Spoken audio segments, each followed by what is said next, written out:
did it. You've been nominated a few times. I was called the Meryl Streep of the Irish Book Awards. I was nominated 8 times and I never won, and this is my first time. Come so on, another round of applause. So, what does it mean to you then to win? What's the significance of it for you? Do you know what? I really didn't think I'd be this happy. I think I just always get used to not winning. So it's a real honour to be here, to be in the room with all of these people I adore. I get so starstruck over authors. But then to win one is just a really, do you know, I feel really happy for my publishers. I feel that they're the people that I'm happier for them than for me. They put so much work into it. They've all come over from London year after year after year. I didn't win. And so this year I was like, yes, HarperCollins. I feel happy for the team, I suppose. You're very emotional. I know, who thought? Who'd have thought?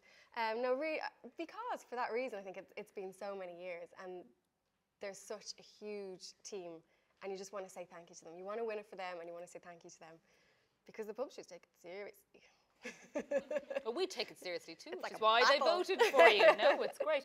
The story is about Jasmine. Maybe you'd remind us about Jasmine and tell us a little bit about the bump in the road that she hits in her life. It's about Jasmine who, she loses her job and she's a workaholic, so she's associated herself and who she is with her job all of her life.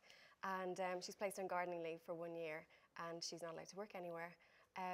And just doesn't know, she realises she doesn't know who she is, like without her work, what is her identity? And I think a lot of people have that.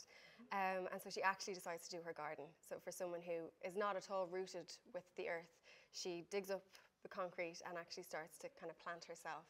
And as she's digging into the earth, she's digging into herself. And the book is broken up into the seasons, and it's very much, the development of the seasons is very much about, is represented by the development of her character. So that's the scale. From the debut novel that really, burst onto the scenes, P.S. I Love You, you've always been noted as somebody who just comes up with these extraordinarily original central ideas to your books.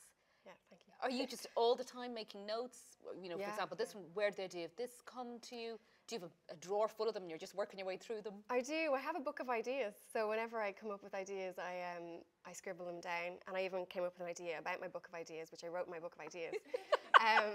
So yeah, it's really important. I think a lot of the time I'll come up with ideas, but they're not fully formed yet. And when you write them down, they're there and they can be there for years. And then all of a sudden I'll come up with a character a couple of years later and it'll slot into that idea and it'll all come together. But this one came from the idea that a woman I worked with, a very corporate woman, left the job and she went on gardening leave for a year. And it was the first time I'd ever heard of the term gardening leave. And I just thought it's such an unusual word for such a big corporation. And I didn't even know she had a garden. I've only ever seen her in a suit. And so I kind of started thinking about what would a person do? A person like that, how would they spend the year? How would they root themselves back with reality again? Looking back then at, say, P.S. I Love You and the book since then, how many is it now? 11? 11, yeah. 11. How do you think you've changed as a writer over the years? I think I've gotten a lot better.